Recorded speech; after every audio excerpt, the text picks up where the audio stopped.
Dr. Az, and this is a new phone call station that we are going to do today. So first of all, we will start with the question, and this is the question up here, asking you that ring the on-call consultant surgeon who is not the patient's consultant, okay, and explain that this patient's daughter wants to take her mother home. So when he says this, the daughter wants to take her mother home, you want to know that this is what we call a DAMA station, okay? DAMA station. And DAMA station means discharge against medical advice, okay? So this is a DAMA station, and if you meet this in the exam, you will be so lucky, okay?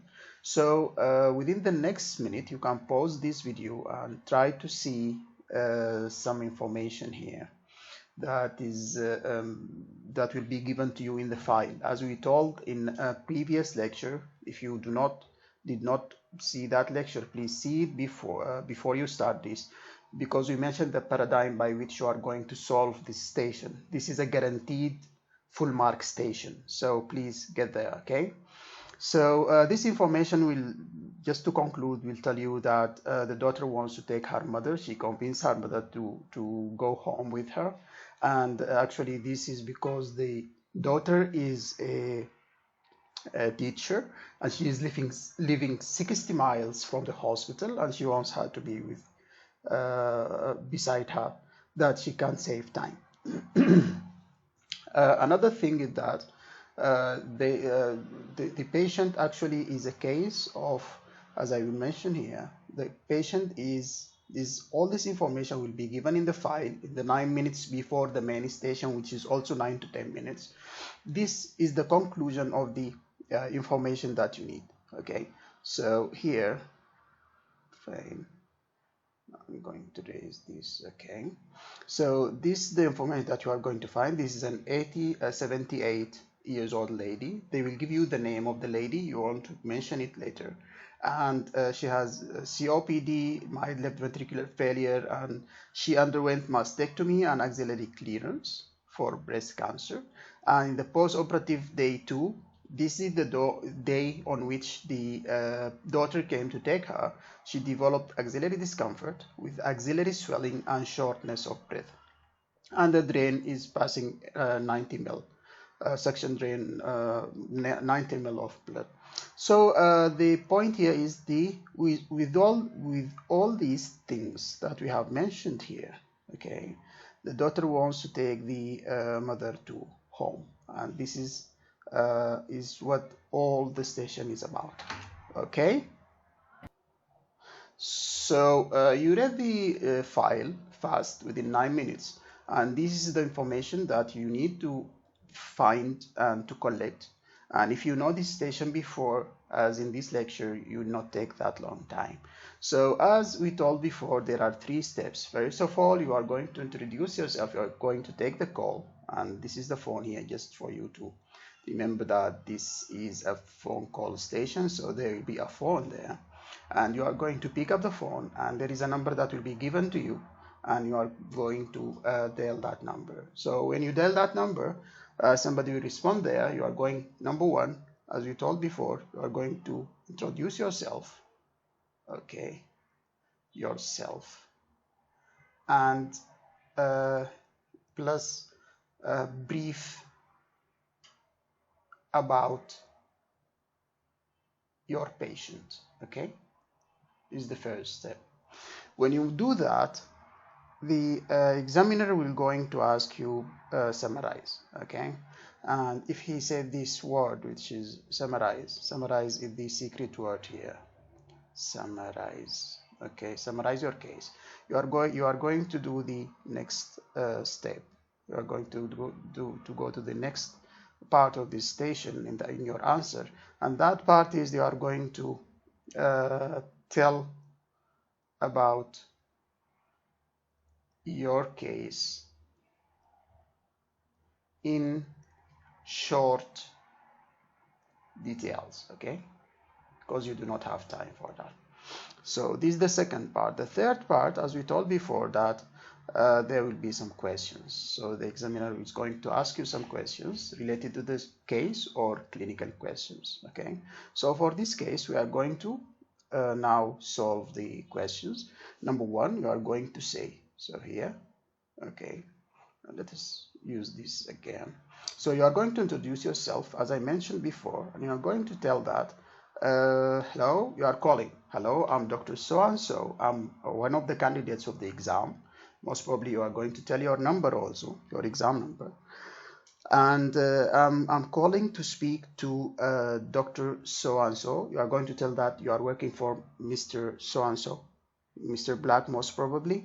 And this is your consultant who did the operation. And remember that when you read that part up, after you pause the video, you will know that this is not the consultant of the case. He is not the operating surgeon. So you are telling an on-call surgeon about a case that is not his, and you have to give some information that is enough for him to decide. So you are going to introduce yourself. I'm one of the candidates of the exam, and I'm working for Mr. So-and-so. If there is hospital name, you are going to tell, but he is most probably with you in the same hospital in this case here, so there is no need for that.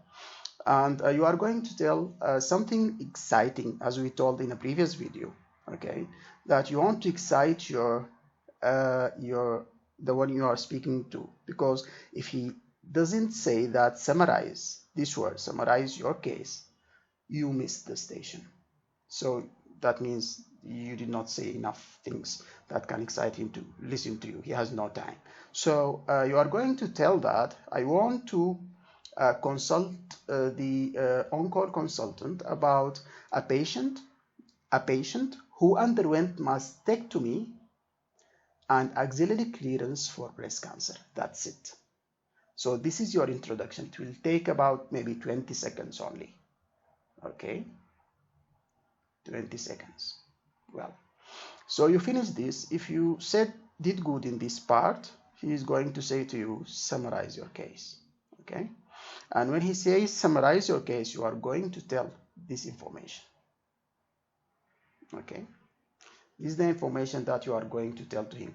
This lady, if she has a name, you are going to mention the name. She is a 78 years old lady with a background of COPD and mild left ventricular failure, underwent mastectomy, axillary clearance of her breast cancer, and in the post-operative day, she developed axillary discomfort with axillary swelling and shortness of breath.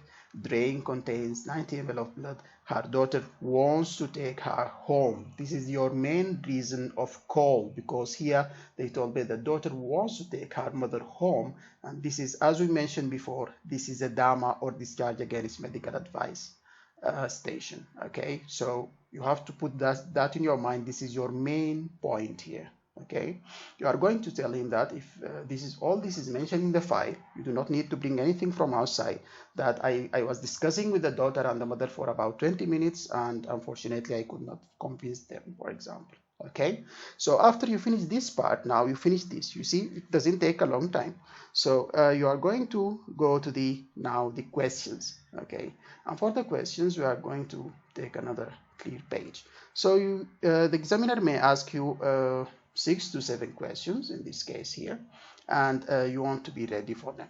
Okay, so the questions that he's going to ask, the first question most probably will be if the patient had made her own decision by herself, okay, or if she's bullied or pushed to make that decision. This is the first question. Is it her decision? This is the first question. Okay, and here you want to tell the consultant that you are calling that I think the daughter has convinced her mother, because you spoke, it is written in the file that the daughter has convinced her mother about that. So you want to tell that I think that the daughter has convinced her mother that it will be the best for her to go home with her today, although the patient would almost certainly prefer to go to her own house when she is well enough. So here the daughter convinced. This is her decision, yes, but I think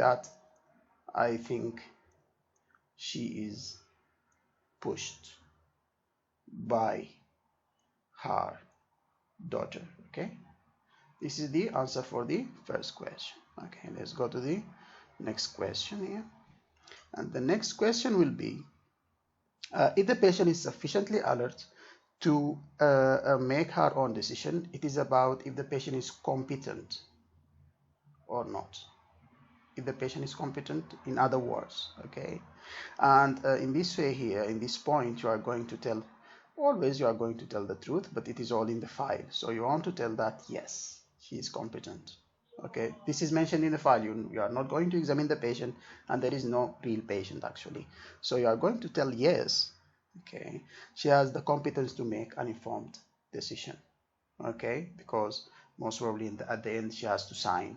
Okay, well, the third question that the examiner is going to ask you is that, what do you think has happened to the patient?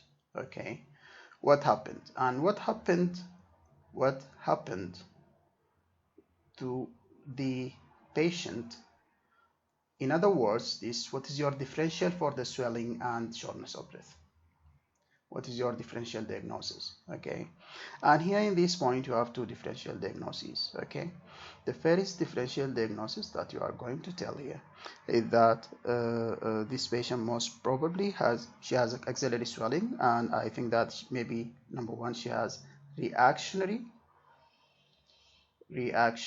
hemorrhage, so she bled inside the operative site, hemorrhage. Okay, the first answer.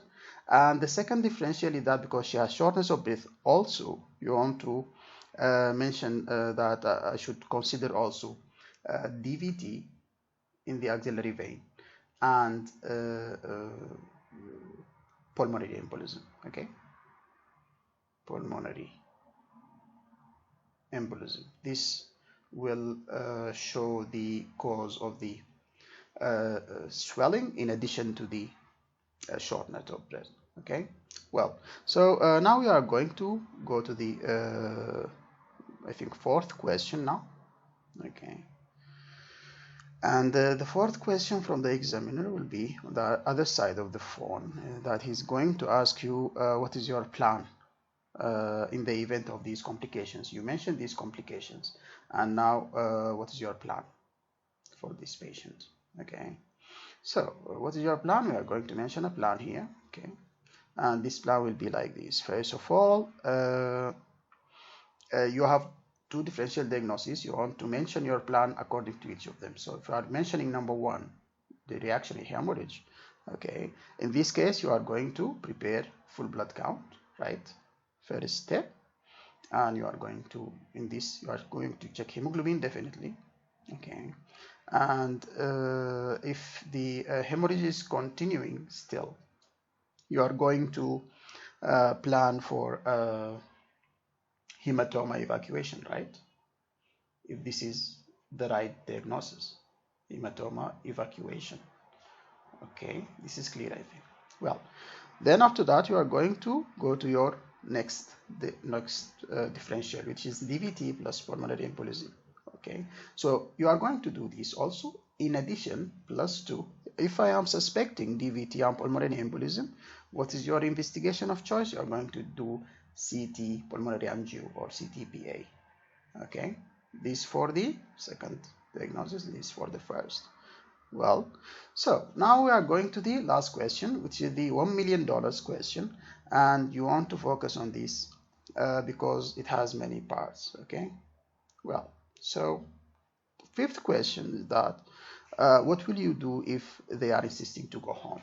If the mother and the patient want to go DAMA, or want to be discharged against medical advice, what is your plan here? And the plan here will be like this. Number one, and please focus on this because this is the answer of your question. Okay, number one here, you are going to inform the patient and her daughter about the possible complications. So first of all, inform patient and watcher or daughter about complications. Okay, this is the first step. Okay, and these are the possible complications. You want to tell all the possible complications, okay, due to premature discharge or discharge against medical advice. And you know that the patient will go 80 miles from the hospital, okay. This is the first thing. Number two, okay, you are going to inform the patient to sign legal document. So inform about to sign, and this is what all the station is about. Sign legal documents that you told about the investigations. Now you are not responsible, and she has to sign, and she will be responsible, okay. So she wants to sign legal documents, okay, stating that she has the full responsibility of the discharge against medical advice, or DAMA, okay. It is called DAMA paper, all of you know that, okay. Well, the third step that you are going to do here, if they insist to go, that you are going to inform the patient about the warning signs and symptoms that she has to be alert of. So you are going to finish your job here and inform the patient, okay, about alarm signs. So in this case, if there are alarm signs, she wants to go to the closest hospital or come back to the hospital, okay. And if there is increased wound discharge, for example, if she felt unwell, the hematoma got infected, or she has increasing shortness of breath in case that she has pulmonary embolism, as it is suspected here. As you know, she is going to leave the hospital. You're not going to do all these things. She will not wait for you, you see. But this is your plan in case that she is here. So you are going to tell her about all that, and she has to seek advice as soon as possible, okay. She needs a piece of advice to be safe. So this is the whole station. In this case, he's going to tell you that, okay, that's fine, let her do the discharge against medical advice, go through it, the procedure, and everything will be fine. So this station is over, and I will see you in another station. Thank you very much.